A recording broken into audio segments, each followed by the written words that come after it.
Presentamos 24 tarde.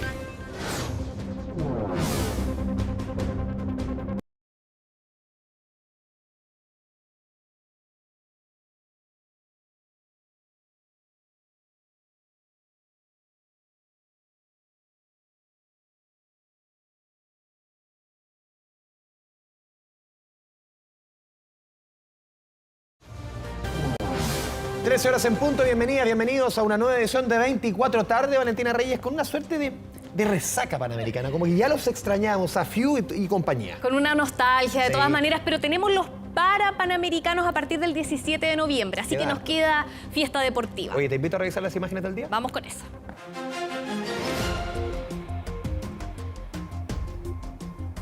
Jordi Thompson es detenido otra vez por denuncia de violencia intrafamiliar. El delantero de Colo-Colo agredió violentamente a su pareja. En minutos será formalizado. Como de película, balazos y usando máscaras, delincuentes asaltaron galería en Viña del Mar. En su huida chocaron con un auto y escaparon a pie. Impresionante ola arrasó con playas de Río de Janeiro. Salvavidas debieron rescatar a bañistas que fueron arrastrados por la marea. Advierten que el fenómeno podría empeorar. En emotivas ceremonias de clausura terminó la fiesta de Santiago 2023. En nuestro país ahora se prepara para los Parapanamericanos a celebrarse desde el 17 al 26 de noviembre. Aquí comienza 24 tarde. Y ya lo revisamos en las imágenes del día. El futbolista Jordi Thompson fue detenido otra vez por un caso de violencia intrafamiliar. Sí, el mediocampista de Colo-Colo agredió a golpes a su pareja, Fabián Collado, con la información, con la inminente formalización. Fabián, estás ahí en la Florida, donde se espera que se traslade a Jordi Thompson. Esta segunda reincidencia, tercera vez que se ve involucrado en estos casos Jordi Thompson. Fabián, vamos contigo. Exactamente, muchachos, ¿cómo están?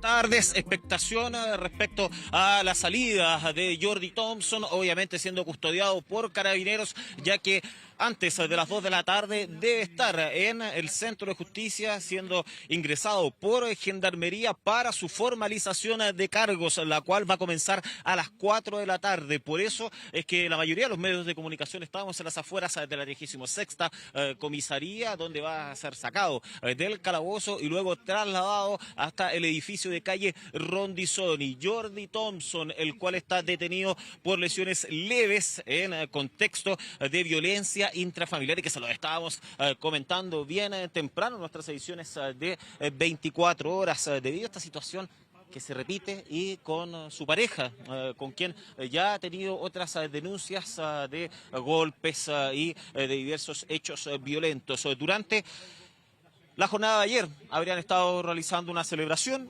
posteriormente cuando ellos se encontraban solos en el departamento que arrienda Jordi Thompson, ahí en la avenida Vicuña Maquena, de la comuna de La Florida, en presunto estado de ebriedad, el delantero de Colo-Colo habría intentado ahorcar a su pareja de 22 años, la habría tratado de asfixiar, según los antecedentes preliminares. Luego de eso, ella habría zafado, habría esperado que este sujeto se quedara dormido y posteriormente bajó hasta la conserjería para poder pedir ayuda, para poder pedir auxilio. Por lo mismo, inmediatamente Carabineros fue alertado de esta situación y claro, ella autorizó el ingreso hacia el interior de este inmueble que estaban compartiendo al menos hace 13 meses y este sujeto, el delantero de Colo-Colo, se encontraba durmiendo al minuto que fue despertado por Carabineros e inmediatamente se le comunicó que estaba detenido por la violencia intrafamiliar, por las lesiones en contra de su pareja de 22 años. Por lo anterior, él fue trasladado hasta esta unidad policial, mientras que la víctima hasta un recinto asistencial donde se diagnosticaron lesiones leves, pero en contexto de violencia intrafamiliar.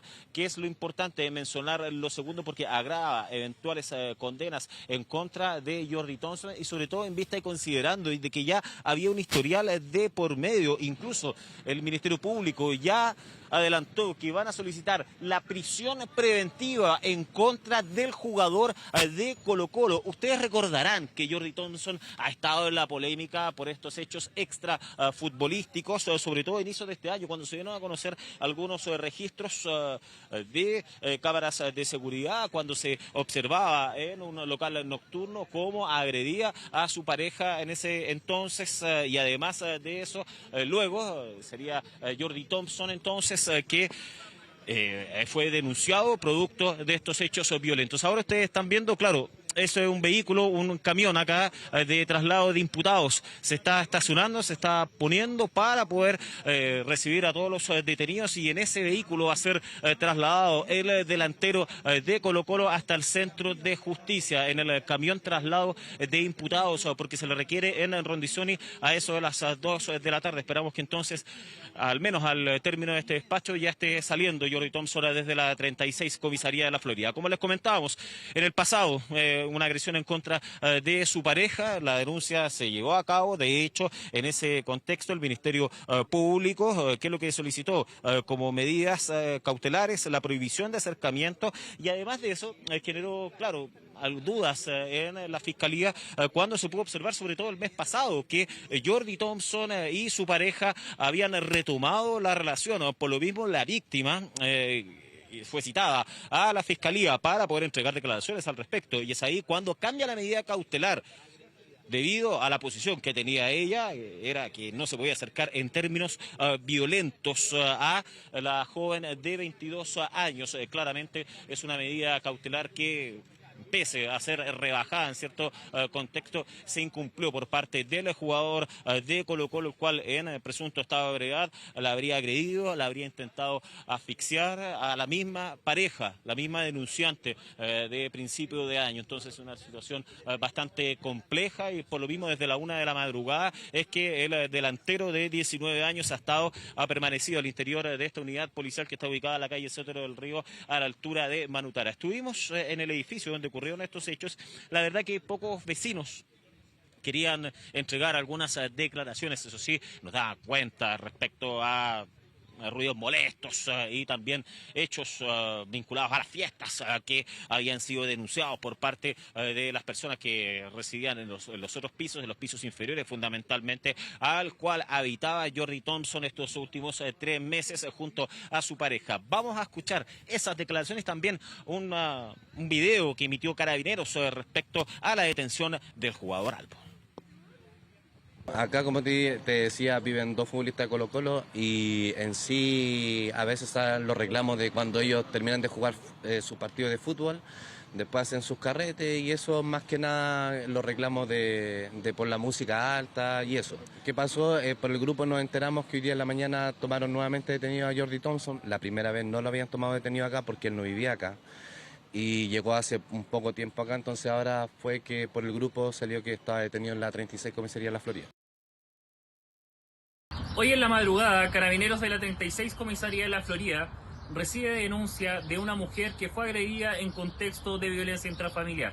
A razón de este procedimiento, se detiene a un sujeto de sexo masculino y mayor de edad.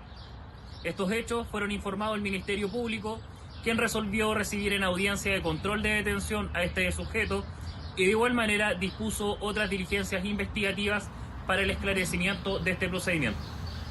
Fabián, aquí hay varios puntos para poner en consideración. Lo conversamos, yo recuerdo, Vale, cuando detuvieron por primera, por segunda, y ahora vamos a conversar por tercera vez que detienen a Jordi Thompson. La responsabilidad que aquí le cabe al club más popular, más importante de nuestro país, que es Colo-Colo. Aquí tenemos que entender, Vale, que es un club que es seguido por niñas, por niños, por cuánta gente. Esto es un ejemplo a mirar respecto a este tipo de situaciones, cómo al final se resuelven, la nula y errático comportamiento de Colo-Colo frente a este caso. Y lo conversamos la vez pasada, yo recuerdo patente, Fabián, hace algunos meses, cuando veíamos el video cuando él agrede en una discoteca a su pareja, y yo recuerdo que pasa ese episodio, claro, Colo-Colo tomó ciertas medidas de ayuda a este joven, estaba la orden de alejamiento, pero 2 semanas después, Vale, uno va al estadio, jugaba Católica con Colo-Colo en Santa Laura, y uno veía a Jordi Thompson calentando. Y uno dice, pero ¿cómo está jugando? Si hace 2 semanas, 3 semanas pasó esto, ¿cómo ya vuelve como si nada hubiera pasado? En el fondo, no se toman medidas, no se le pone el cascabel al gato respecto a este tipo de situaciones y las medidas que debe tomar, Vale, Colo-Colo respecto a un tema que es gravísimo. Aquí no se le ha tomado quizás desde Colo-Colo la ponderación que requiere este tema. Sí, de hecho yo le quería preguntar a Fabián, antes de darle el paso a él, si Colo-Colo en esta oportunidad ha dicho algo durante la mañana, si se ha manifestado, porque como dices tú, Andrés, no es la primera vez que esto ocurre con el jugador. Mira, el club netamente tal no ha emitido declaraciones, según lo que tenemos entendido nosotros van a esperar la audiencia de formalización de cargos para emitir un comunicado o una eventual vocería por parte del club social y deportivo. Con algunas radios, fundamentalmente, habló su presidente argumentando de que la vez pasada en el directorio, ellos tienen un puesto obviamente en la mesa Tienen 2 de los 7 puestos del Blanco y directorio. Negro, habían solicitado de que se fuera. ¿Cómo? Tienen 2 de los 7 puestos del directorio, el del Club Social y Deportivo, que claro, es un tema técnico, pero ellos pusieron el punto, pero son minoría dentro de los 7 escaños que son blanco y negro. En el fondo, ellos ponen el punto e insistir que aquí quizás incluso ya ha pasado en otros clubes, no solamente en Chile, le pasó a Boca Juniors con un futbolista que es Sebastián Villa, un colombiano, en situaciones similares, que al final dilatan, dicen no, aquí hasta que la justicia no diga tal cosa, y terminas con ¿qué? Con el jugador en la cárcel, con un jugador que al final, incluso si lo ves desde lo económico, que es lo más, quizás es lo más egoísta, ni siquiera lo puedes vender. O sea, Colo-Colo, incluso lo dijo en su minuto Fabián Esteban Pavés hace algunos meses, el capitán de Colo-Colo, es minuto que Colo-Colo se deshaga en términos deportivos de Jordi Thompson, porque esto va a terminar siendo un problema. No se le puso el cascabel al gato y aquí ves cuál es el fin de la historia al final. No, exactamente, porque mira, el presidente del Club Social y Deportivo lo que había solicitado en esa oportunidad es que lo mandaran al menos a préstamo. Sí. Y que aquella determinación fue denegada. Ahí ustedes están viendo ahora, muchachos, el vehículo de traslado de imputados, donde según la información que manejamos nosotros, ahora al interior de este camión policial está siendo derivado Jordi Thompson, el jugador de Colo-Colo de 19 años. Estamos en la hora, más o menos lo estimado para que este vehículo, claro, gira hacia la izquierda porque se va hasta Américo Vespucio para poder trasladar tanto al delantero Albo como al resto de los detenidos acá en la comuna de La Florida hasta el centro de justicia. ¿Qué es lo que pasa? 2 de la tarde, ya tiene que ser recibido por Gendarmería todos los detenidos y es ahí cuando hacen el proceso de ingreso al control de detención que se va a llevar a cabo a partir de las 4 de la tarde. Entonces, Jordi Thompson ya estaría siendo trasladado en el vehículo que se tenía pensado al menos. Mira, retomando un poco lo que ustedes estaban comentando. ¿Se acuerdan que Gustavo Quinteros sí, pues, había comentado esto que más bien... Exacto, que casi que no era un delito, era un problema psicológico. Entonces, eso no, fue él habló, absolutamente... él habló de una relación tóxica. ¿Cómo? O sea, en el fondo, él también aquí responsabilizaba en cierta medida a ella. Si en el fondo la orden de alejamiento es a él. Y en este tipo de situaciones, aquí no hay que opinar por opinar. Muchas veces hay tipos de control psicológico que se ve desde lo económico, desde muchas razones, en que la mujer se ve atrapada en situaciones de las que no puede salir. En el fondo aquí no hay que apuntar a ella. La orden de alejamiento, y aquí el culpable es él, no es Jordi ella. Thompson.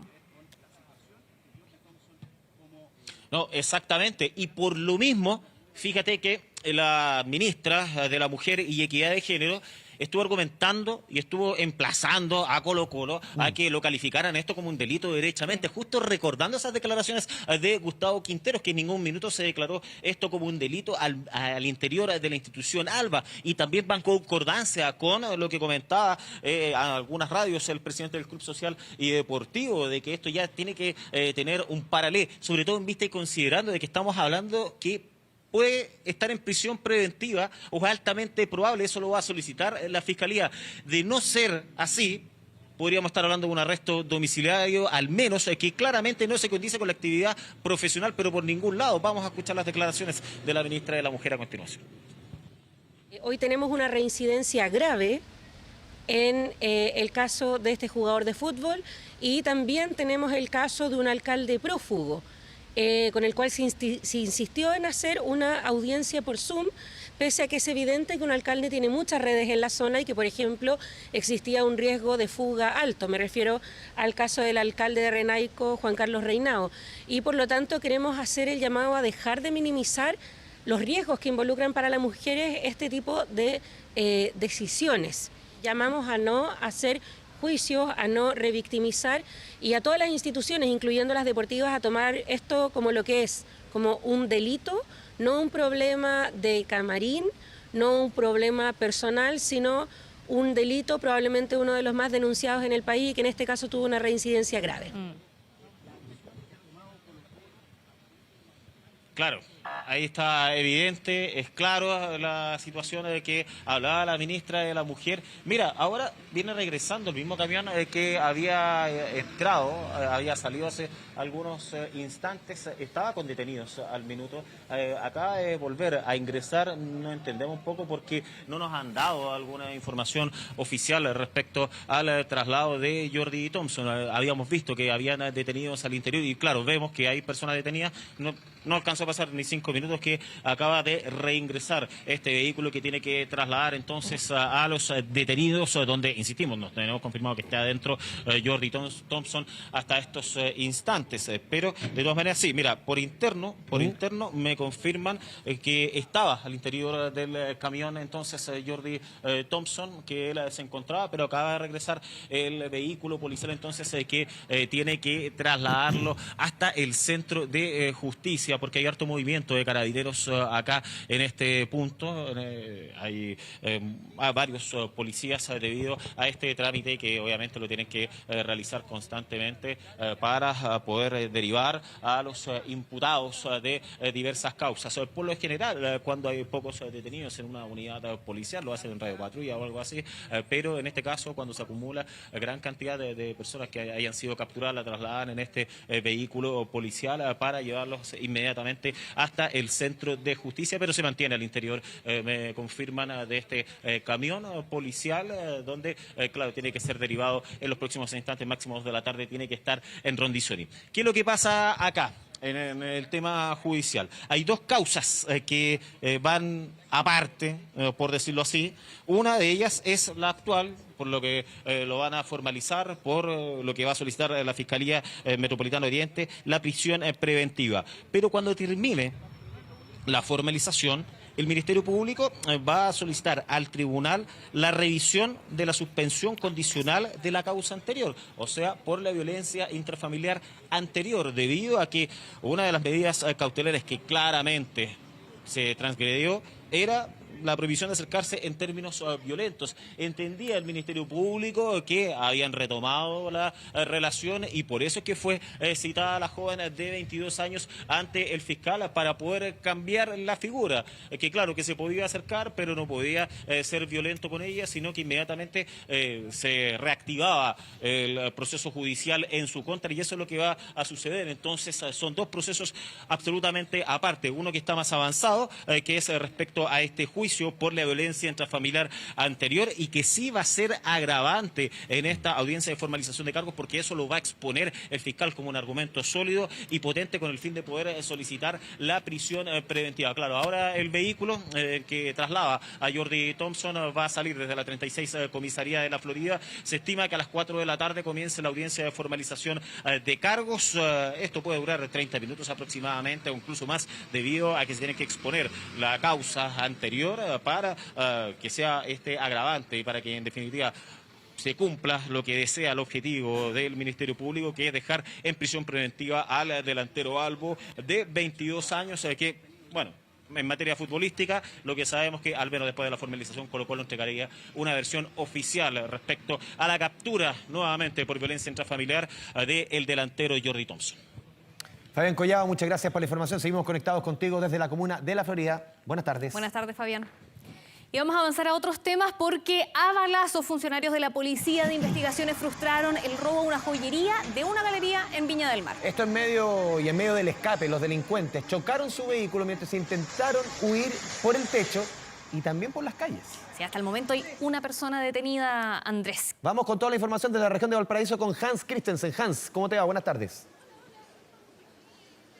Hola, ¿qué tal muchachos? ¿Cómo están? Muy buenas tardes y estamos preocupados. Vemos como la gente aquí también en este lugar bastante comercial de Viña del Mar, la avenida Valparaíso, no queda indiferente ante en un primer momento estos balazos y posteriormente lo que es la huida de esta banda delictual entonces que como quedó registrado en distintos videos llega hasta esta joyería ubicada aquí en la Galería de Cristal en pleno barrio comercial viñamarino, como yo bien les decía, y justamente roban dentro de este recinto. Yo les voy a mostrar en la imagen en vivo y en directo de José Bustos parte de lo que son las diligencias, los peritajes, lo que alcanzamos a ver desde dentro. Nosotros incluso pudimos constatar desde el interior de este lugar cómo había quedado algunas de las tiendas comerciales impactadas con algunos disparos. ¿Qué es lo que ocurre? Son dos funcionarios de la PDI que se encontraban realizando otras diligencias en este lugar, quienes se percatan de este robo, y es allí entonces que hacen uso de su arma de servicio intentando repeler este delito. Los delincuentes huyen, corren desde esta zona. Algunos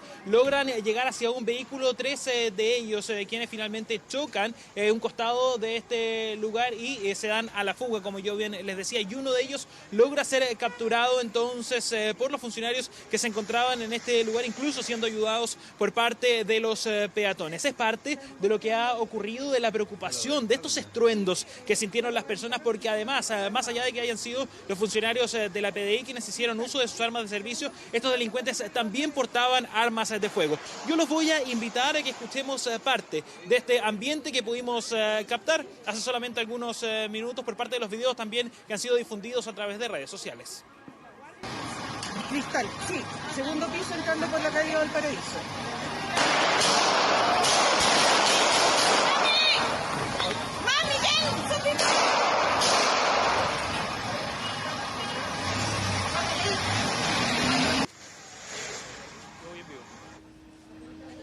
Bueno, parte entonces de lo que fue el ambiente, y ustedes saben, esto está ocurriendo minuto a minuto. Acaba de salir la persona, usted estaba dentro de esta joyería al momento del atraco, o la joyería suya, si puede contarnos un poquito más de lo que ocurre. Hola, no, yo venía en camino a la joyería, estaba la persona que trabaja en el local, ella fue afectada, la amenazaron con las pistolas y una bala en el local.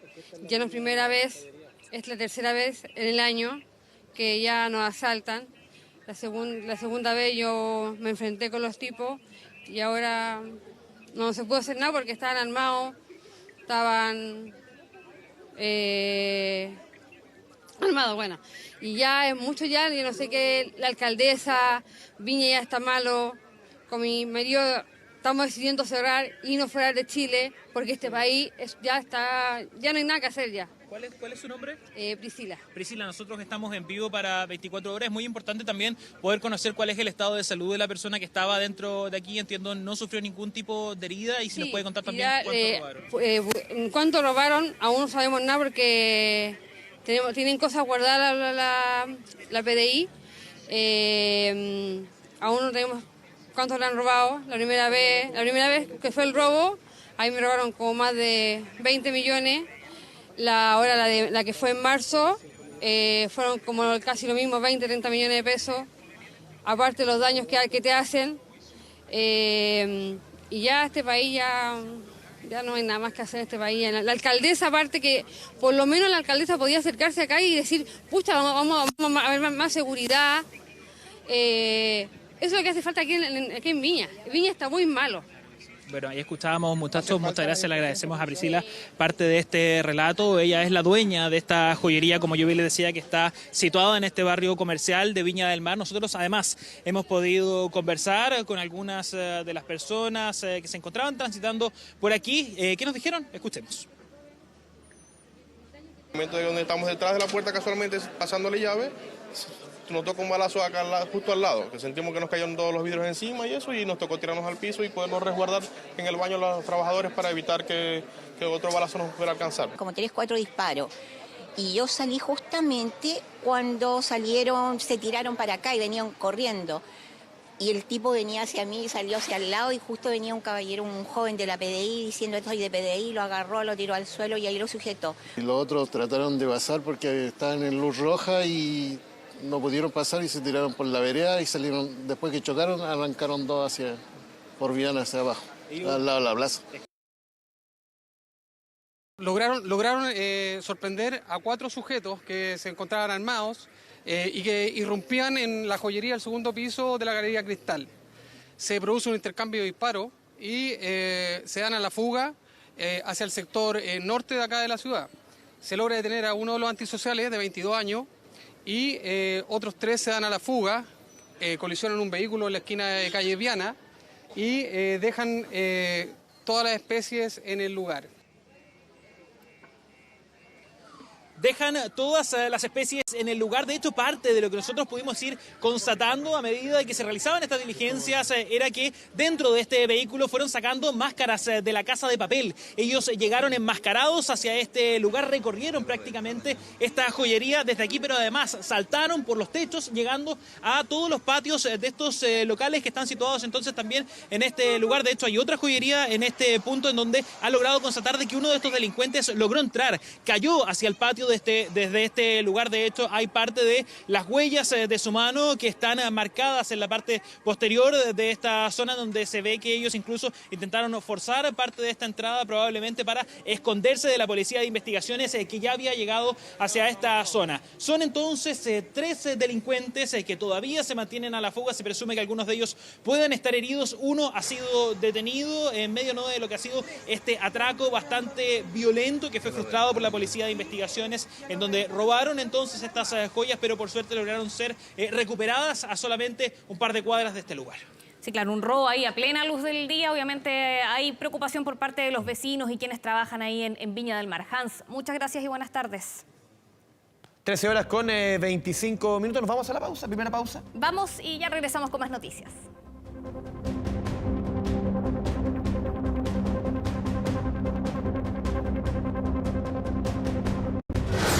Ya volvemos con 24 tarde. Volvemos con las informaciones a 24 tarde. 3 días prófugo lleva el alcalde de Renaico, Juan Carlos Reinao, quien quedó en prisión preventiva tras ser formalizado por una serie de delitos sexuales e inducción al aborto. Vamos con esta noticia con el periodista César Campos, Andrés. Sí, a la Araucanía. César, buenas tardes. Sí, ¿cómo están ustedes? Muy buenas tardes. Claro, una situación de extrema gravedad. Efectivamente fue formalizado el alcalde el día viernes, pero de manera telemática, y es lo que llama la atención respecto de esta investigación. Era una investigación desformalizada y es por eso que él no estaba en prisión preventiva. Solamente fue formalizado el día viernes, lo hizo de manera telemática. Su abogado dice y dijo ahí el viernes que se iba a entregar, de hecho, en la cárcel de Traiguén, pero no llegó. Le dieron 2 horas para que él llegara, pero eso no ocurrió. Y eso es lo que ha llamado bastante la atención. Son delitos muy graves, delitos, abuso sexual, violación, incitación a un aborto, ¿no es cierto? Y aunque hubiese sido una investigación desformalizada, obviamente las víctimas, la gente de Renaico, muchos de los que andan por aquí incluso dicen, ¿por qué no estaba en prisión preventiva? Bueno, eso hay que preguntárselo quizá al Ministerio Público, al Poder Judicial. Y es la preocupación, es por eso la gravedad. De hecho, las víctimas no han querido conversar hoy día, por ejemplo, con algunos medios de prensa por el miedo, ¿no? Él no se sabe dónde está, nadie sabe dónde está. Se dice por ahí que podría estar en alguna comunidad mapuche de la Araucanía o también en la región del Biobío. Bueno, es algo que se está investigando, que la Policía de Investigaciones tiene por ahí alguna hebra, alguna investigación con aquello. Pero bueno, pudimos de todas maneras tener el testimonio de una de sus víctimas, que ahora vive en el sur del país, de Tamara Medina. Escuchémosla, por favor. Principalmente me siento sumamente decepcionada por el manejo que se ha dado no solo en este último tiempo, ni de lo que pasó ahora en la formalización de que Reinao se haya escapado, sino que a lo largo de todos estos años, quizás no lo saben muy bien, pero la primera denuncia que se hizo contra este hombre fue en el año 2016. Él desde ese tiempo, él utilizaba sus medios, sus contactos, para salir impune de todas las cosas que ha hecho. Entonces no estamos hablando de que solamente la justicia falló estos días atrás, el día viernes. La justicia ha fallado durante más de 15 años favoreciendo a este hombre y permitiéndole seguir en la impunidad. Claro, ella lo decía, son delitos que se investigan desde el año 2006 hasta el 2020, delitos graves, como ya los mencionábamos, y por eso es tan difícil conversar, incluso les cuento a ustedes, con la gente de Renaico. Renaico es una comuna muy pequeña en la región de la Araucanía. Tratábamos de conversar con los habitantes de aquí, no hacían señas, no quieren hablar, unos de alguna manera lo defienden al alcalde y otros, la verdad, ya sabían de estos testimonios, ya sabían de estos abusos. También conversamos con el fiscal regional de la Araucanía, quien de alguna manera trata de explicar lo que ocurrió, por qué no estaba en prisión preventiva el alcalde de Renaico. Tenemos esas declaraciones. Es un sinvergüenza, abusador. porque de que llegó aquí a Renaico empezó con sus cosas. Es más lamentable aún porque si hay un proceso judicial uno espera que se lleve a cabo y que sea la justicia quien determine si puede estar libre o en prisión. Así que debería haberse cumplido todo el proceso que la justicia determinó. Hoy en la mañana tuvimos una reunión todos los concejales y el lunes 13 vamos a hacer un consejo extraordinario para elegir un alcalde suplente de esta comuna, porque esta comuna, para explicarle a los vecinos, tiene que seguir funcionando. Esta comuna tiene que seguir por nuestros vecinos, seguir funcionando en la normalidad. No me parece que haya habido un error en la forma que se planteó. Creo que los argumentos del Ministerio Público fueron bastante sólidos. Creo que además solicitar la medida cautelar de prisión preventiva era lo que correspondía. Que el imputado hoy día haya decidido sustraerse de la acción de la justicia refuerza los antecedentes precisamente que tuvo el Ministerio Público para solicitar la medida cautelar de prisión preventiva. Deja en evidencia además que no se trata de un imputado común y corriente, sino que un imputado que tiene redes, que tiene influencia, que ejerce un cargo de autoridad, que además lo ha hecho por mucho tiempo y que hoy día voluntariamente decidió primero participar en una audiencia como cualquier ciudadano, pero ante un resultado adverso a su pretensión. Entonces ahí hace uso de sus privilegios, ¿no es cierto?, y de su autoridad para sustraerse a la acción de la justicia, lo que me parece lo más reprochable. Precisamente ese es el cuestionamiento.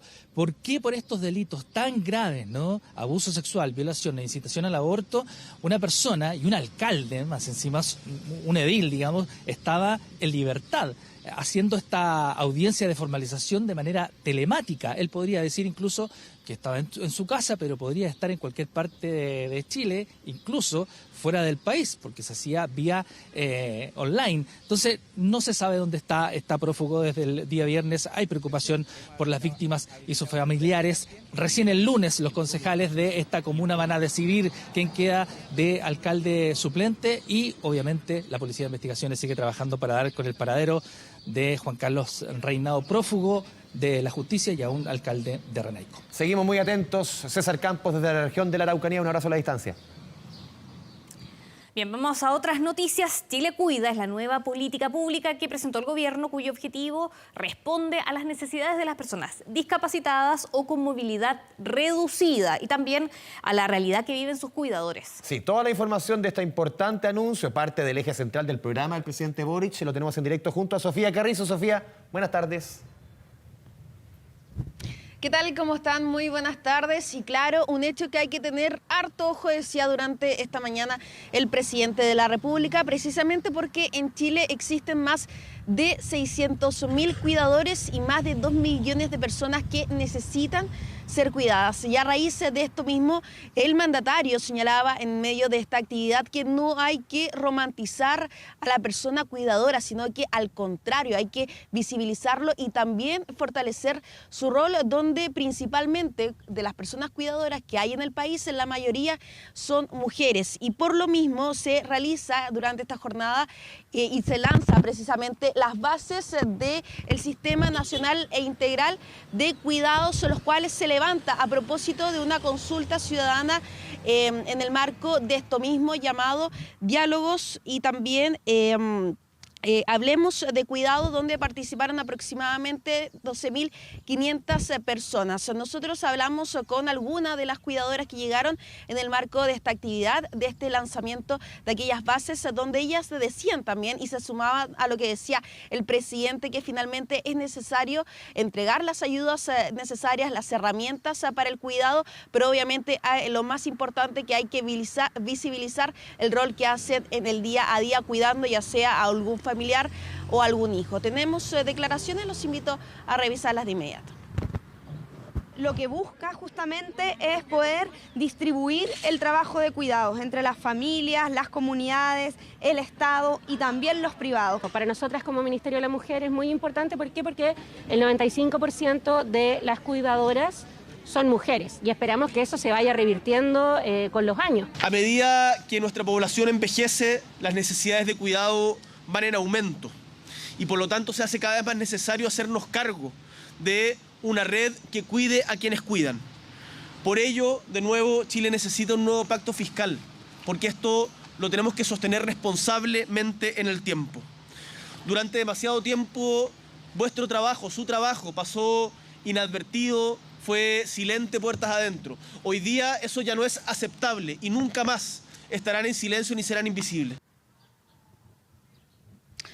Bueno, ahí escuchamos las declaraciones por parte de las autoridades, de las ministras y también del presidente de la República, donde enfatizaban lo importante que es destacar y también visibilizar el rol de las cuidadoras y también de las personas que necesitan ser cuidadas. Recordemos que también el Sistema Nacional e Integral de Cuidados ya existe, se ha convertido finalmente en una política de Estado desde los gobiernos, desde las municipalidades y también de otras entidades, donde se ha trabajado finalmente para poder ir fortaleciendo a los cuidadores, también a la labor que ellos hacen en el día a día, y también se da cuenta a raíz de lo que también se viene, por ejemplo, en la primera etapa del presupuesto para el próximo año, que se registra un aumento del 25% de los recursos para los cuidados, que es aproximadamente 94.000 millones de pesos. Y que consta esta primera etapa, por ejemplo, fortalecer el Senama, la Senadis también, de la implementación de centros comunitarios de cuidados, ELEAM, entre otros. Ahora sí, tenemos declaraciones por parte de las cuidadoras de madres que tuvimos la oportunidad de hablar con ellas durante esta mañana. Los invito a revisarlas de inmediato. Mi hijo se siente carga mía. Mi hijo, él se culpa, me dice, yo no sé por qué existo, y esa parte de salud mental también hay que tratarlas, porque ellos no piden venir hacia el mundo, ni nosotros queremos tampoco que nuestros hijos sufran. Las terapias en Chile para el autismo son súper caras y entonces me parece súper importante que esto se visibilice. Esperamos que esto sí llegue a todas las madres que necesitan de ser cuidadas, porque realmente la carga emocional, psicológica es muy fuerte. Y hoy se reconoce que en realidad es una falta que tiene que hacerse visible y ser parte de las políticas públicas. Claro, ahí lo escuchamos de las voces que lo viven día a día, ¿verdad? De que lo importante es visibilizar y también de entregar las herramientas para poder realizar esto todos los días por parte de las mismas cuidadoras. Bueno, yo les comentaba en el marco de estos diálogos ciudadanos, de estas consultas que se hace a la ciudadanía para finalmente levantar estas bases que anuncia durante esta mañana el gobierno, y que dio cuenta de hechos bastante preocupantes, por ejemplo, de la autonomía económica, de la corresponsabilidad social, salud mental y también del uso del tiempo. Bueno, estas bases, esta consulta y las conclusiones que finalmente se levantan, se espera que ya para el próximo año se presente un proyecto de ley por parte del Ejecutivo para convertir finalmente estas conclusiones, estas preocupaciones por parte de la ciudadanía finalmente en políticas de Estado, todo esto con el fin de fortalecer y también visibilizar el rol de las cuidadoras y también a la persona que se le cuida. Sí, Sofía Carrizo, como decía Andrés Vial al inicio de tu despacho, es un tema y una promesa de campaña del gobierno, así que avanzar en este tema también es importante para nosotros como sociedad. Muchas gracias por la información. Continuamos con información política. El jefe de asesores de La Moneda, Miguel Crispi, reconoció que se enteró de la situación de la Fundación Democracia Viva el 7 de junio, 9 días antes de que estallara el caso. Crispi dio estas declaraciones ante la comisión investigadora por el caso Convenios. Y finalmente fue a esta comisión, Andrés, porque recordemos que lo hemos comentado en las noticias, se licitó en otras oportunidades, no había ido y finalmente llegó hasta el Congreso Nacional, donde está Poirot Escobedo y nos cuenta cómo estuvo la jornada. Don Poirot, ¿cómo le va? ¿Qué tal, Vale, Andrés? Sí, fueron reiteradas las negativas de Miguel Crispi, quien fue subdere, ahora jefe de asesores del segundo piso, y finalmente, después de un pronunciamiento de Contraloría, precisamente la comisión investigadora abocada a indagar en el caso Convenios, fue que él cambió de opinión y hoy día finalmente se concretó este plazo. Pasó prácticamente un mes, más de un mes de hecho, para que él viniera y finalmente respondiera a las preguntas de los diputados y las diputadas presentes en esta instancia, en donde llegó en completo silencio, dijo que todas las consultas iban a ser respondidas en la comisión y de hecho ya prontamente esta debiese terminar. Nuestra colega Giselle Vergara está ya apostada para buscar reacciones y eventualmente también las consultas a Miguel Crispi. ¿Qué es lo que se conoció durante la mañana? Esto que partió a las 10:30 de la mañana, que finalmente él había tomado conocimiento de un rumor el día 7, en este caso 7 de junio, antes de lo que se conoció públicamente a través del medio Timeline de Antofagasta, el día 16 del mismo mes, y en este caso él habría derivado esta información a Tatiana Rojas, entonces subsecretaria del MIMBU. ¿Cuál fue la explicación, el contexto en el cual él toma conocimiento de esta información? Lo revisamos a continuación en las palabras del propio Miguel Crispi. De lo que tengo conocimiento es de un rumor, que lo que dice es que hay algo relacionado con Daniel Andrade, una fundación que yo hasta ese momento ni siquiera sabía que existía, y la Seremi de Vivienda en la región. Esa es la cronología. No hay más. Como digo, el presidente supo el día 16, yo me enteré de este rumor el día 7, y mi actuar tiene que ver con lo que entiendo corresponde con mis funciones, dada la naturaleza de mis funciones. No he recibido ninguna citación para prestar declaración. Lo que sí he hecho es, a través de mi abogado, ponernos en contacto con el fiscal que lleva la causa en Antofagasta, para decirle que estamos en completa disposición y que, por favor, lo antes posible, de manera de colaborar a la causa. Vienen las palabras de Miguel Crispi de una citación que fue por primera vez el día 4 de octubre. Por eso yo les decía que ha pasado más de un mes desde que fue convocado por primera vez. Se negó en 2 ocasiones y posteriormente Contraloría señaló que él, en su calidad de funcionario público, más allá de la denominación de su contrato, en este caso, tenía la obligación, él, no solamente él, sino que todos los funcionarios, en este caso, de concurrir a las instancias fiscalizadoras en un contexto de un ordenamiento democrático, un sistema en el cual tenía que respetarse finalmente la atribución que tiene la Cámara de Diputadas y Diputados del punto de vista de la fiscalización de este caso. Otro elemento también que fue abordado en la instancia tiene que ver con la Fundación Procultura, este pintado de fachadas que se adjudicó por parte del gobierno regional de Antofagasta a esta fundación por un monto, por cierto, millonario. En este caso, él señaló que fue una solicitud que venía del gobierno anterior y por lo tanto él, como subdere, no tenía ninguna vinculación con la Fundación Procultura y hace, por cierto, una separación entre este caso y también Democracia Viva, señalando que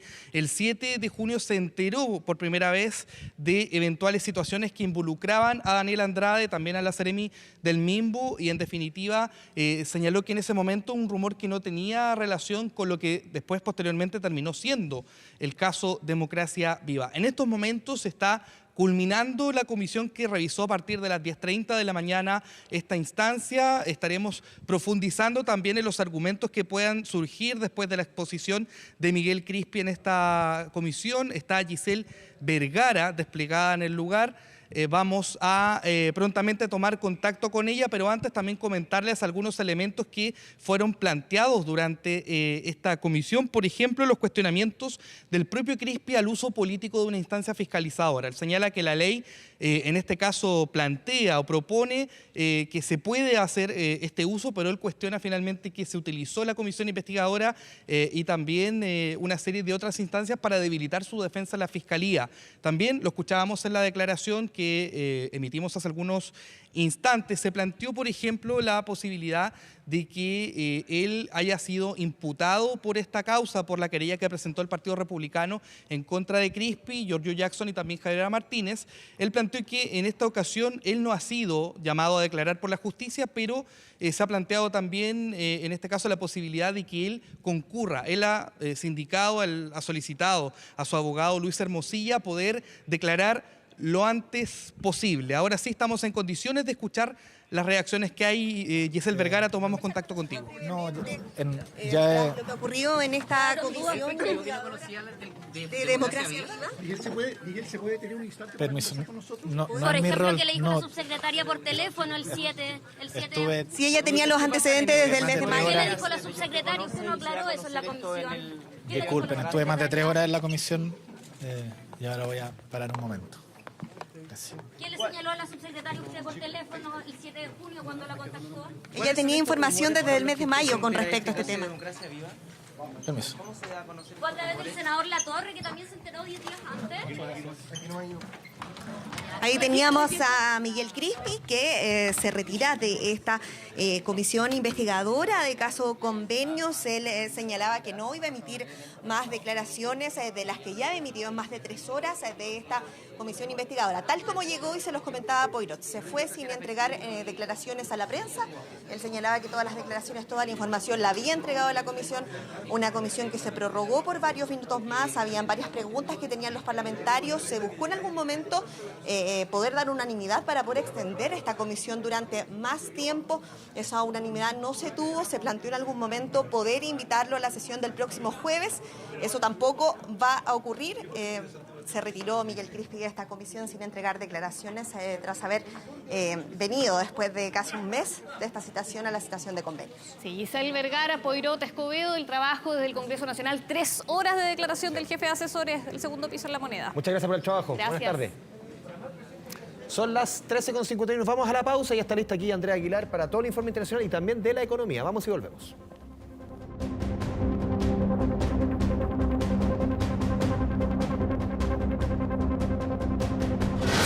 Ya volvemos con 24 tarde. Internacional.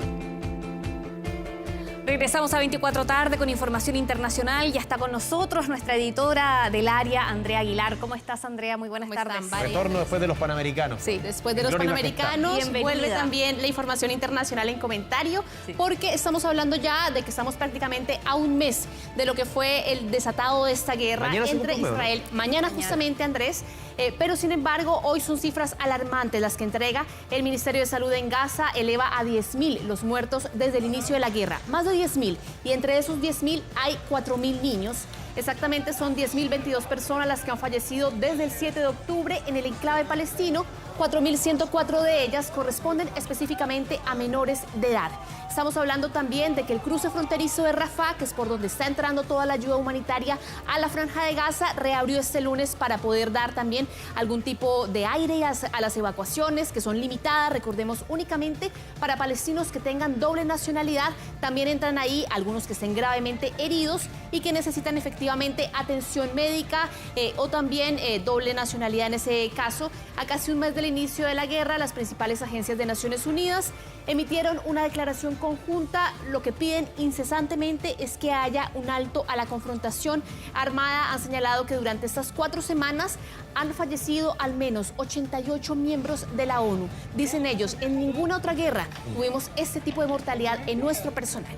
Es parte entonces de este balance que se ha venido dando, y también en las últimas horas se han reportado algunos ataques específicamente al hospital de Al-Shifa, que recordemos es el centro hospitalario más grande ubicado en el norte de la Franja de Gaza. Tú mencionabas el tema del ataque al hospital la semana pasada a refugios o lugares donde se juntaban refugiados. Y esto coincide, toda esta información que estás entregando, con hoy día la cita del embajador chileno en Israel, que fue convocado a informar, recordemos, con el canciller. Incluso se hablaba en la mañana de que podía reunirse con el mismo presidente Boric. No ha sido Chile el único país que ha llamado a informar a sus embajadores. Incluso Netanyahu estaba haciendo convocatoria a los embajadores allá en Israel para intentar, no sé con qué intención, pero claramente ya hay países que están tomando medidas. Efectivamente, Andrés, y vemos también cómo ha cambiado la narrativa durante este mes de conflicto. Al principio, por supuesto, todo era condena al ataque que había hecho el grupo armado palestino Hamas en Israel, que se salda con 1.400 muertos, entre ellos también muchísimos niños, que se salda además con esos 240 rehenes. Sin embargo, es importante mencionar que hay distintos países, no solamente Chile, hay otros países que han roto ya relaciones formalmente, por ejemplo, con Israel. Hoy veíamos como todo el personal, por ejemplo, diplomático de Sudáfrica empieza a retirar sus embajadores. La misma posición ha tenido, por ejemplo, el tema de llamar a consultas al embajador. Países como Colombia, Honduras también. Bolivia rompió relaciones. Efectivamente, y empezamos también, Andrés, a ver matices entre los líderes europeos, porque recordemos que al principio se hablaba de una condena absoluta. Ahora vemos matices en países como España.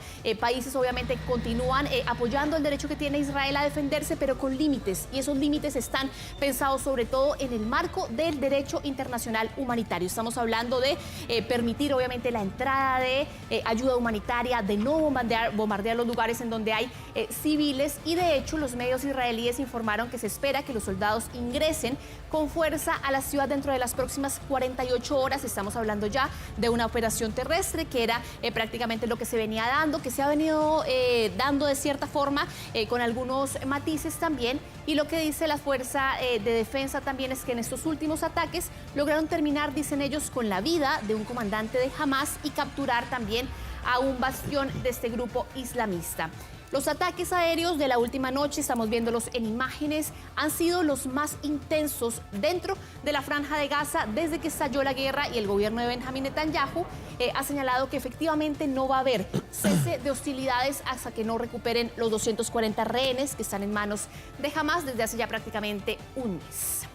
Y vamos, Vale y también Andrés, a ver justamente un mapa para situarnos. Estamos próximos a cumplir este mes de conflicto y situar específicamente las zonas más golpeadas, en donde estamos hablando de hospitales. En la zona norte, que era donde veíamos que se había dado la orden de evacuación hace ya varias semanas atrás, hay varios, digamos, hospitales que estamos viendo. Al-Shifa, que tuvo daños graves este lunes en uno de sus paneles solares, en la parte más alta, que además concentra la mayor cantidad de heridos que están siendo tratados, y sobre todo también Al-Quds, en donde Israel ha bombardeado las zonas que son cercanas a este hospital que estamos viendo un poco más cerca. También han dado la orden de evacuar. Muchos de esos médicos aseguran que ellos no van a evacuar, que no van a dejar a sus pacientes, y son pacientes que además no están tampoco en condición de ser trasladados hacia ningún lado. Y aparte de ninguna parte, prematuras, mujeres a punto de dar a luz. Efectivamente, Andrés, y vemos acá justamente esas cifras. Sí. Estamos hablando de 130 guaguitas que están en incubadoras, que dependen efectivamente de ese suministro eléctrico que se ha cortado en gran parte de la Franja de Gaza. Muchos de esos hospitales, estamos hablando de hospitales que están funcionando con reservas, con plantas de reserva, no con lo que deberían estar funcionando en estos momentos. Estamos hablando de 50.000 mujeres que están embarazadas en una zona de la Franja de Gaza, en donde cerca de 183 nacimientos al día. Realmente muy dramático, porque no solamente estamos hablando de las víctimas del conflicto armado, sino que estas también son víctimas colaterales. Claro. Mujeres que están teniendo que prácticamente dar a luz en medio de los bombardeos, 350.000 pacientes crónicos. En muchos de esos hospitales, por ejemplo, el hospital de Amistad Turca-Palestina era el único hospital de la Franja de Gaza que daba tratamiento a pacientes con cáncer, y en ese momento ya no está funcionando. Esto es parte del panorama que nos deja este casi mes de la confrontación justamente. Y vamos a revisar, porque no todo ha sucedido durante este mes justamente en la Franja de Gaza. También en Cisjordania es bastante crítica la situación, y hoy particularmente la icónica activista palestina Ahed Tamimi fue detenida por Israel. Esta joven de 22 años fue detenida en Cisjordania, en el norte de ese territorio palestino, dice la Fuerza de Israel, por supuesta incitación al odio a través de sus redes sociales. No sé si me falla la memoria, pero el presidente Boric alguna vez se juntó con ella. Creo que tiene una fotografía con ella cuando él era diputado hace 4 años. ¿Y viajaron a Palestina? Sí, viajaron a Palestina. Creo que, si no me falla la memoria, es ella. Efectivamente, Andrés, tiene que ser ella, porque ella es un ícono de la lucha palestina. Sí, y efectivamente, en los 14 años, cuando ella era todavía una menor de edad, se convirtió justamente en este ícono de la causa palestina, porque lo que ella hace, que es una foto además y un video que ha circulado mucho en redes sociales, es que muerde a un soldado israelí para evitar que se lleven a su hermano chico. Y luego, 2 años más tarde, cuando tiene 16 años, abofetea a un soldado israelí que entra a su casa, por lo cual ya no es tan chica, ya es una mujer de 22 años, prácticamente es un ícono de la lucha palestina. Es además, su rostro está en parte de este muro que divide Cisjordania, sobre todo en la parte de Belén, el rostro de esta activista de 22 años está, y ella es detenida durante esta jornada por supuestamente una publicación de masacrar israelíes. Sin embargo, no se ha confirmado que ella esté detrás de esa publicación. Su madre dice que ella no tiene redes sociales, que efectivamente ha sido bloqueada de todas las redes sociales, y que esta publicación no correspondería a ella, que además su padre también fue detenido el pasado 20 de octubre. Seguimos hablando de otros efectos que ha tenido también esta guerra en Medio Oriente, porque recordemos que llegó a Turquía Antony Blinken, que es la cara, el canciller, prácticamente el secretario de Estado de Estados Unidos. Ayer estuvo en Cisjordania.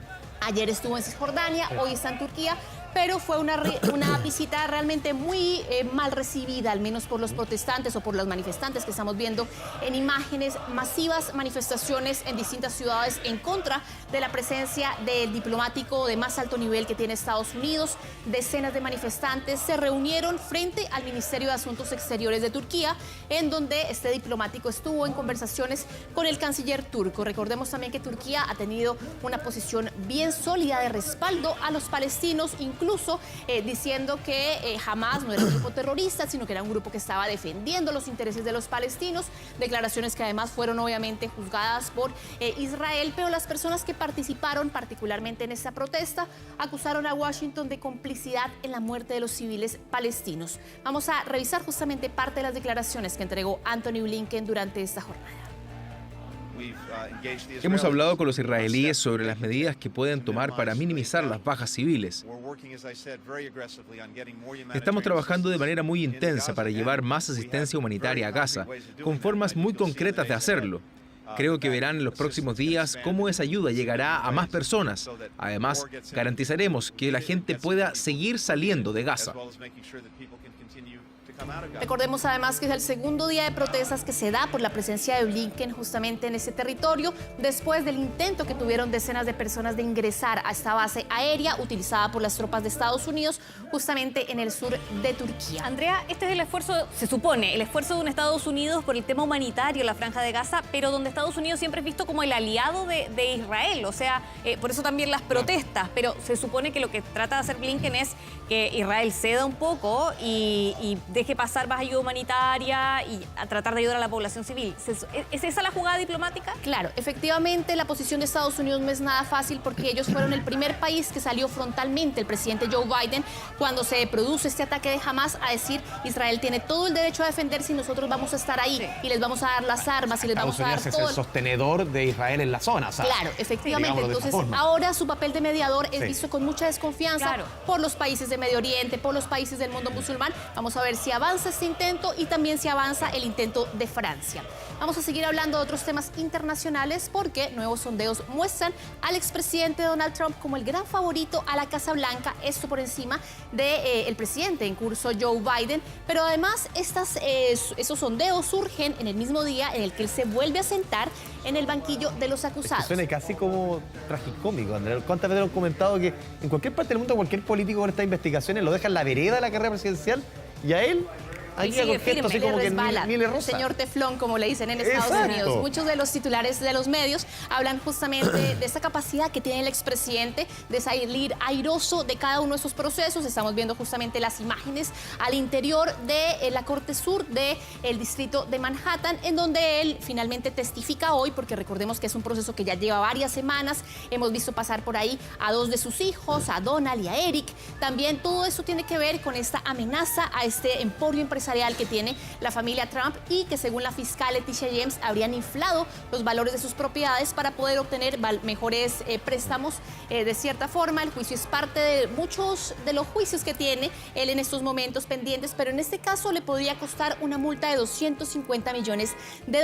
Esto no va a afectar seguramente su carrera en la presidencia, pero sí su bolsillo. Es como el 10% de su fortuna, si no me equivoco, que tiene como 2.500, 3.000 millones de dólares Trump. Y claro, y que en momentos de campaña, cada uno de los dólares que tiene Trump son necesarios para justamente esta carrera por la Casa Blanca. Vamos a repasar parte de las declaraciones que entregaba el expresidente a su entrada a la Corte. Mientras la inflación está devorando vivo a nuestro país, yo estoy aquí abajo. Todos estos son ataques de oponentes políticos de la administración Biden. Sus cifras en las encuestas son terribles.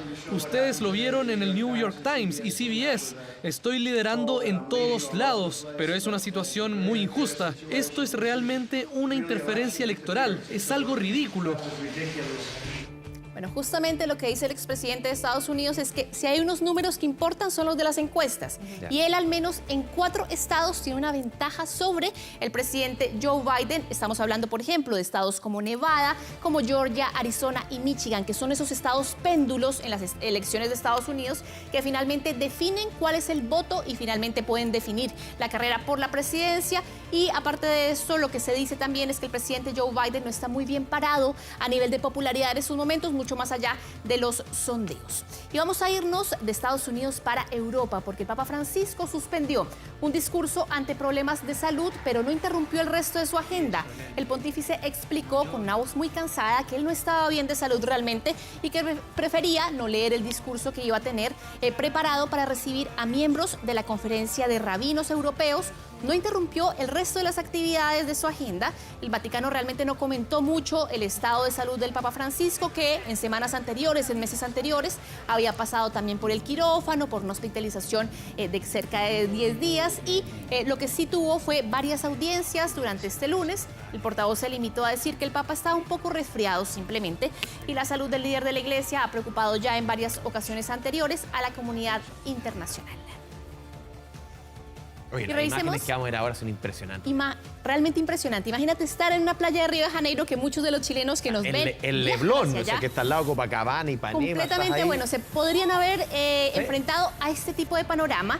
Bañistas en esta playa muy típica de Río de Janeiro se vieron sorprendidos por la llegada de esta gran ola que arrasó con todo a su paso. Esta es como la estamos playa viendo. de las más conocidas como la más pituca. Completamente, sí, claro. Y el Un buen susto se chileno. tomó en muy buen chileno.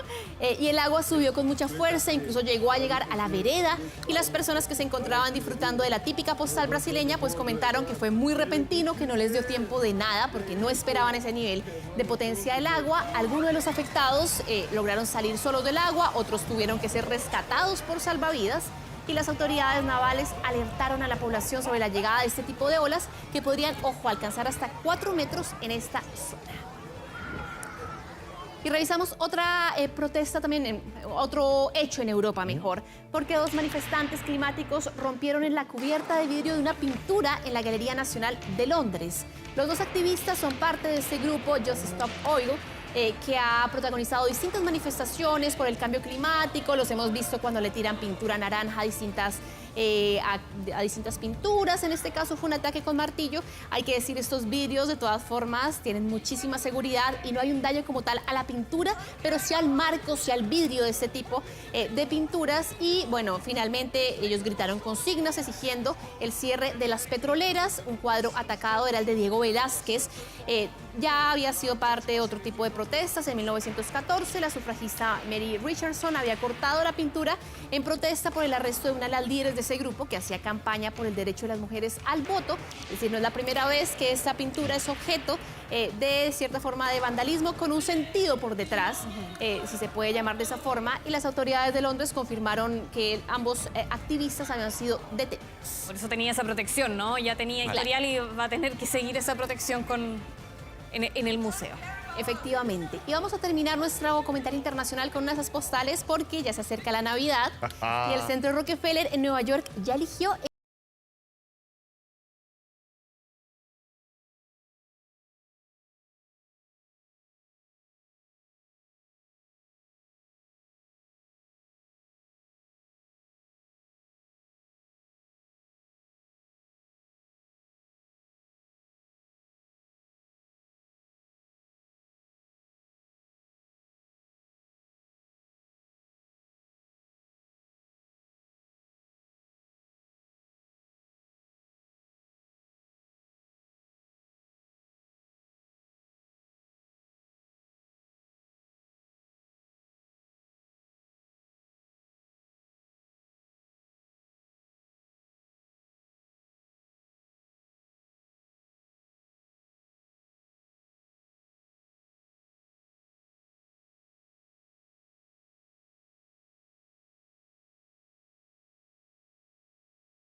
24 tarde.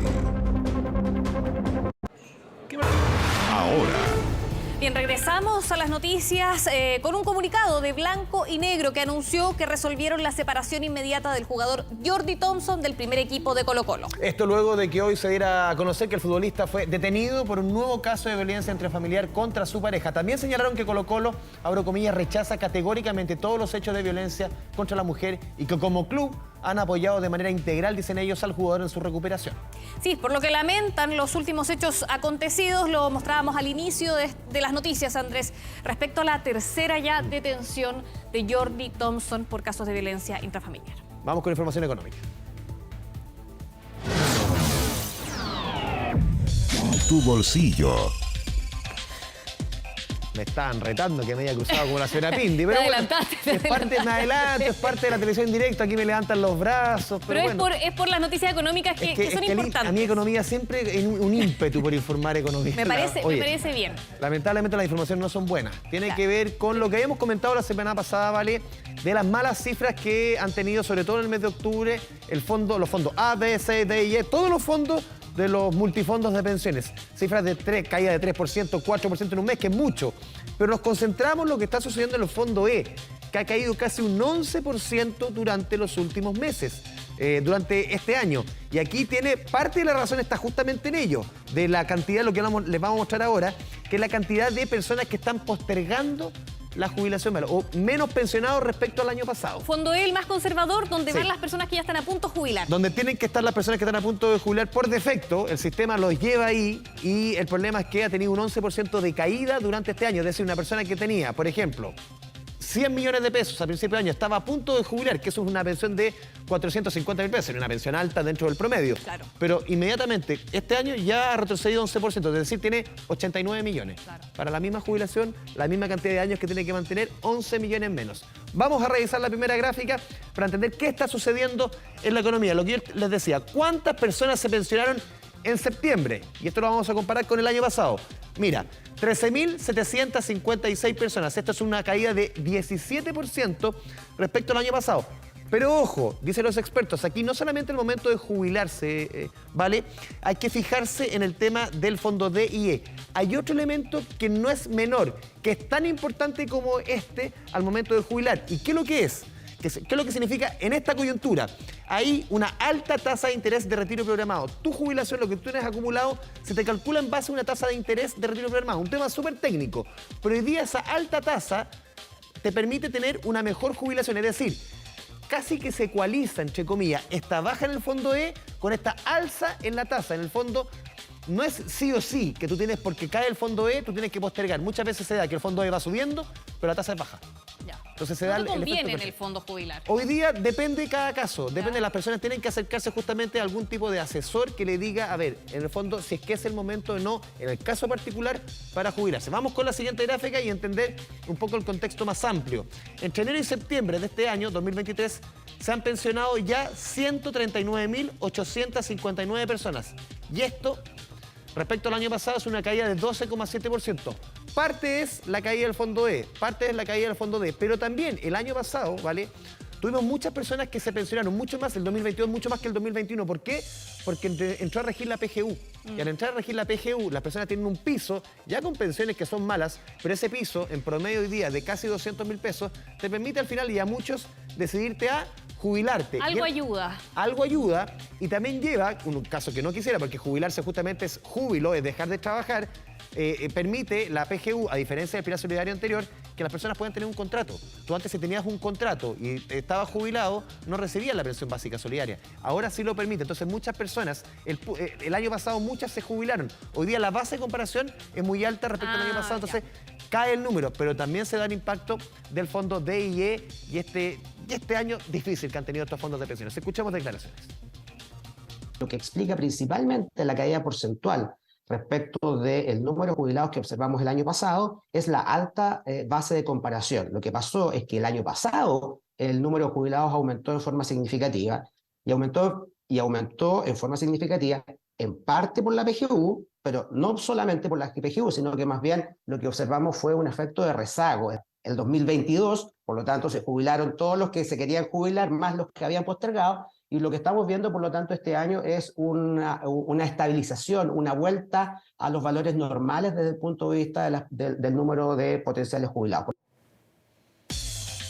Ya, eso es lo que tiene que ver relación con la jubilación, con las pensiones, este oscuro mes de octubre para todos los fondos, y cómo se va reflejando eso también lo veíamos en las cifras, la cantidad de chilenos y chilenas que se están pensionando, nuevos pensionados podríamos decir. También otro dato que les voy a entregar la semana, ¿te acuerdas? En 10 días entregamos, ¿vale?, las cifras de empleo.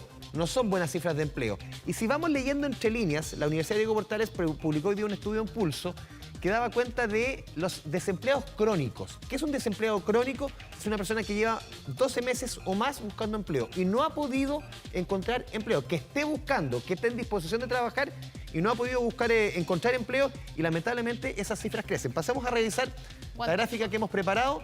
Mira, hoy día en nuestro país hay 882.000 desempleados, personas que no tienen trabajo y que están buscando, 15% más que el año pasado. Vamos con la siguiente estación, son 110.000 más que hace un año, ese es el 15% que yo te decía, 14,7.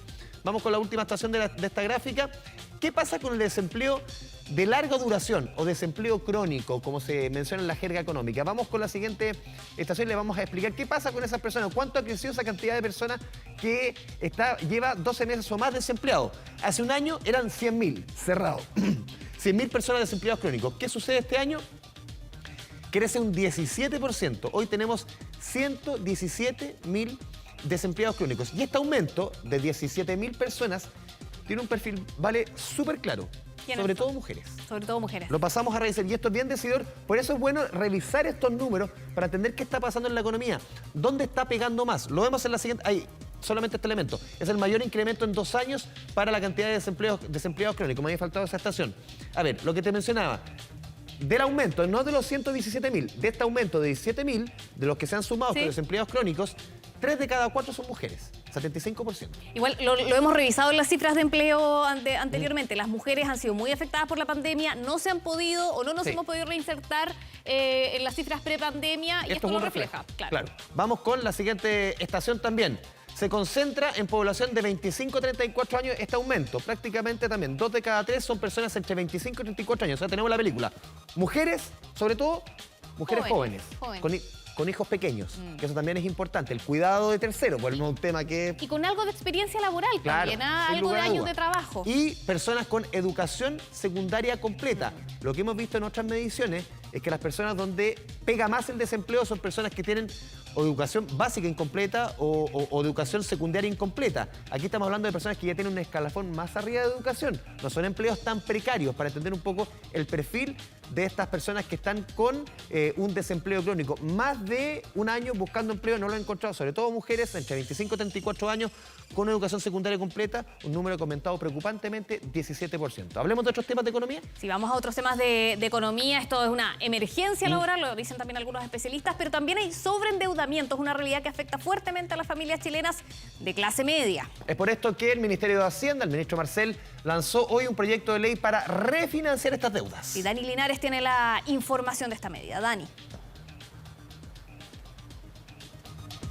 El sobreendeudamiento es una de las realidades más recurrentes en muchas familias chilenas que ven complicadas las posibilidades de cumplir con sus obligaciones bancarias o financieras llegando a fin de mes porque los egresos superan la cantidad de ingresos que perciben y eso va generando un círculo vicioso del cual es muy difícil salir y es por eso que complica el día a día de muchas personas en nuestro país. Es por eso que el Ministerio de Hacienda ha tomado medidas en torno a este punto para buscar formas de refinanciar estas deudas utilizando una garantía estatal del 50%. Esto a través de un proyecto de ley que va a ser presentado esta semana al Parlamento y que debe entregar mayores facilidades para que las personas puedan refinanciar sus deudas. Conversamos con algunas personas precisamente sobre esta situación, cómo se ven, endeudados, no endeudados, cuál es la realidad también de los chilenos. Es muy fácil el acceso al crédito para luego finalmente tener dificultades para pago. Lo revisamos en las siguientes declaraciones. No me gustan las deudas. No me endeudo. Ahorro y compro. Usted no tiene, pero ¿cree que nosotros funcionamos con mucha deuda los chilenos en general? En general, mucha. Pero gracias a Dios hasta el momento no tengo.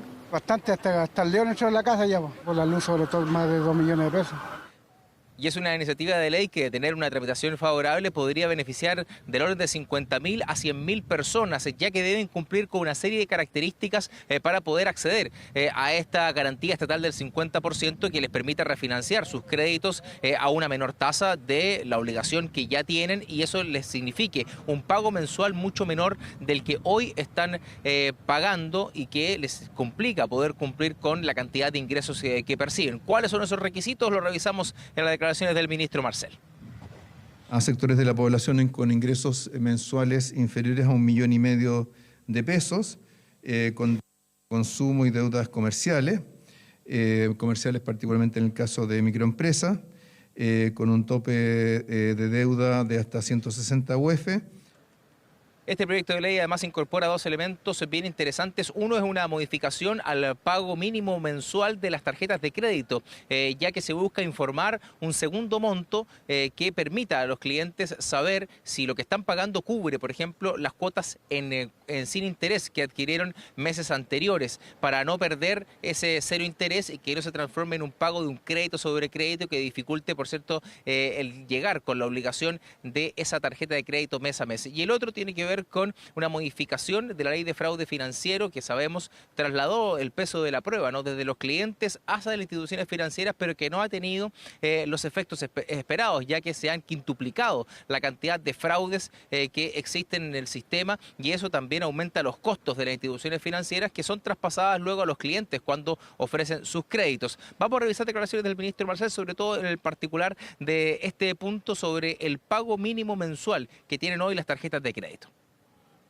La Comisión para los Mercados Financieros la facultad para regular el pago mínimo a tarjetas de crédito, que son ciertos créditos rotativos, que son normalmente los que se utilizan con mayor intensidad. Esto es una anomalía, ¿cierto?, que se presta para confusión por parte de la ciudadanía y tiende a incentivar el sobreendeudamiento, porque las personas toman, ¿cierto?, aceptan pagos en cuotas sin intereses, pero sin tomar en cuenta que eso se puede transformar fácilmente en un crédito con altos intereses. Entonces, esto es lo que se busca con esta facultad para la CMF, para regular la determinación del pago mínimo de las tarjetas, es justamente evitar esta distorsión o esta desinformación a los consumidores que los puede llevar a estas situaciones de sobreendeudamiento. Todo esto sujeto a un proyecto de ley que va a ser enviado esta semana al Parlamento. Hay que esperar, por cierto, la tramitación, pero de ser favorable, sin duda sería una gran ayuda para cerca de 100.000 personas para que puedan acceder a un refinanciamiento con una garantía estatal que les permita salir de ese círculo vicioso y muy difícil que significa el endeudamiento y el sobreendeudamiento. Bien, Dani Linares, muchas gracias. Buenas tardes. Prácticamente son las 13 de la tarde, volvemos para despedirnos. 4 días quedan, Valentina Reyes, para Teletón. Sí, el 10 y 11 de noviembre, para que no se olviden, porque tenemos esta causa solidaria que también nos identifica como país. Completamente, nos hace bien todos los días, como dice el lema, este año 10 y 11 de noviembre, este viernes y sábado, las 27 horas de amor, a ponerse Teletón, como diría. A sacar las cajitas e ir a depositar. Oye, la tengo 2 armadas en la casa. Muy bien. Hemos ido piano. Muy bien, muy responsable. Nos vamos nosotros. Sigue la sintonía de TVN o canal 24 horas. Que estén bien. Chao, chao.